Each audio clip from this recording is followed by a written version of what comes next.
And so I would state that the majority of your identity and who you are is formed based off of science from age 0 to age 5.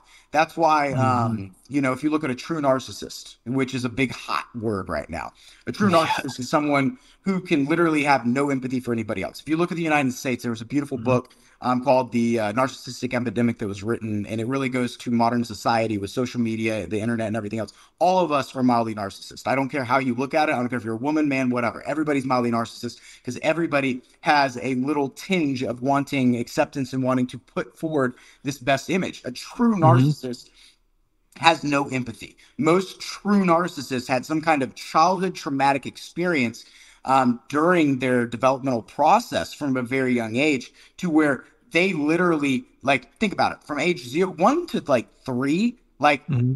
you can only think about yourself. You can all give, give, give, give, give. Like, what are you going to Hmm. do? You're not going to tell your parents what to do. You can cry. You can kind of learn how to start saying no. But like, you are solely reliant on other people, right? And so if something Hmm. very traumatic happens to you at that age, then it is going to be very hard for you to ever empathize with anybody else because all you're worried about is taking care of yourself.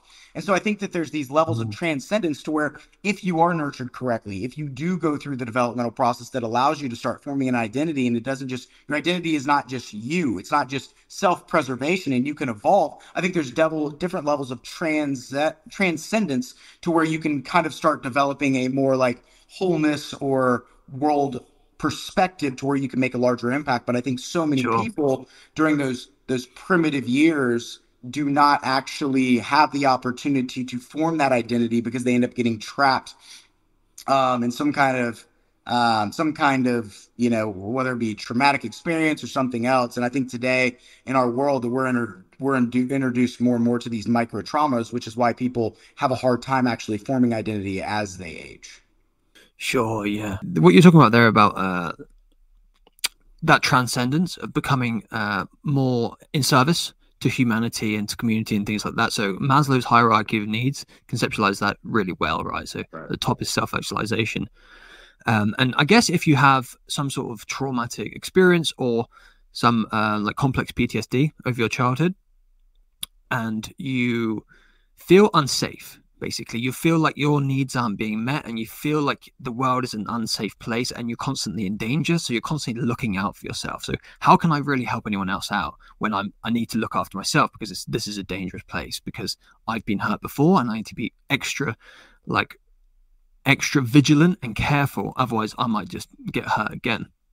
So you can't then move up through those hierarchy of needs. You're kind of stuck at one level, right? Right. You can't move up through those levels.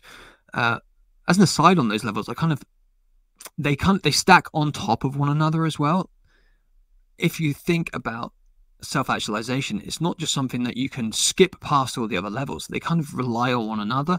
You can't get to self-actualization without having like a roof over your head and things like that, and having like enough food and clothes and making enough money and having a family and all these things. It's like, oh well, I could just go and meditate in a cave for like 6 months and I'll become self-actualized, right? It's like, well, no, you may become enlightened, but that's very different to being self-actualized, because Yes. actualization is actualizing your full potential in the world, which is integrating into society and to civilization and to family and all these social hierarchies in the best way possible, and then fulfilling your potential in that way. When we're growing up, there's lots of big events that can happen to people that can be traumatizing, like you covered. Like someone can have a traumatizing event and then they kind of in that um, constant danger state for the rest of their lives until they deal with that stuff. Um, but for some people, including me, like a few years ago, probably 5 years ago, I always said to my friend who is a emotional healing coach, I was like, I got no trauma.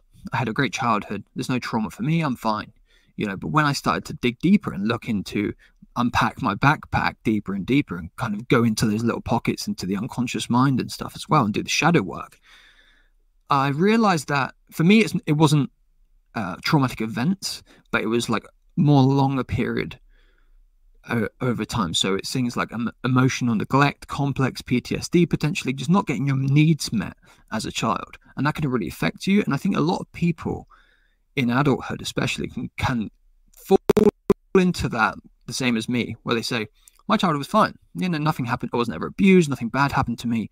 But they didn't realize that we are all human. We all have certain needs. And if those needs aren't met as children, it might not be our parents' fault, because our parents might just be doing their best, right? But as children, like you said, everything's about you.